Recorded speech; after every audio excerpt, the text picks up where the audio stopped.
Hello everyone, this is Professor Hill. This is a short video for our class, Introduction to Ethics, Philosophy 2306 here at St. Philip's College. This is the Summer 1 session. It's, oh my gosh, Saturday the 23rd, 2018.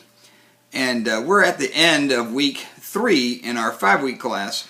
And we have an assignment that's due tomorrow night. Tomorrow night, Sunday the 24th.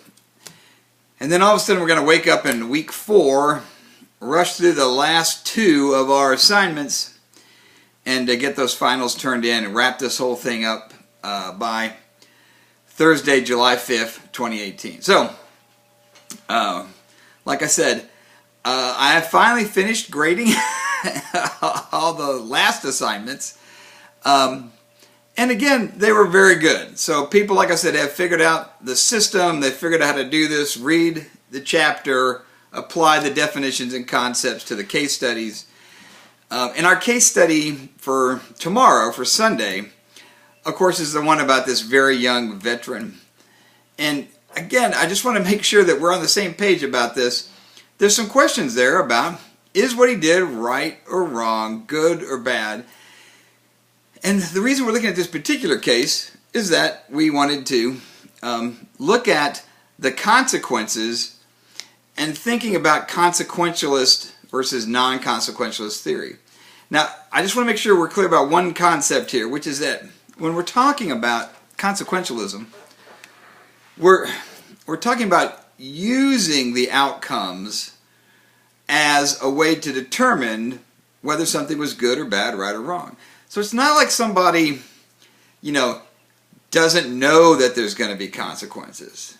It's not even that somebody likes or dislikes the consequences. It's the whole point of looking at them and using the intended or projected outcomes as a way to determine whether that action's good or bad, right or wrong. So it's using that as a way to determine the morality of the action. And so when we look at the actions of our young hero here, he did lie to get into the military, no doubt about it. But again, you got to think about the fact that, well, he wasn't lying to advance him. Now he was, of course, it's complicated. But my point is, he wasn't somehow lying for an advantage for himself. He was lying to get in to serve the country and to, again, throw himself into combat. He acts heroically. There's lots of good outcomes that come from it. But of course, it's also not that simple. Of course, he was also lying to benefit himself. He was in a bad family situation. He really wanted to get into the war. These were things he wanted to do. And so it wasn't like it was purely altruism that he was motivated by. But when we look at the outcomes, were they good or bad? Now that's an interesting question. When we look at the military's reaction to it, initially very bad, and then they flip and change completely. We have to think to ourselves, well, now hold on a minute. Are we applying this even consistently and even-handedly to all members of the armed services, to all soldiers and Marines and airmen, and in this case sailors? Or is there something which puts him into a different category, something which says, no, look, we should treat him differently, and is age enough in this case to do that?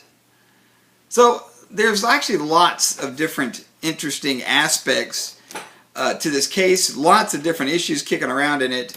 So I want you to spend some time thinking about it. I put up another link today about the case. And again, it's a short video that I added to the playlist. But again, it gives you kind of an interesting and different take on this particular story.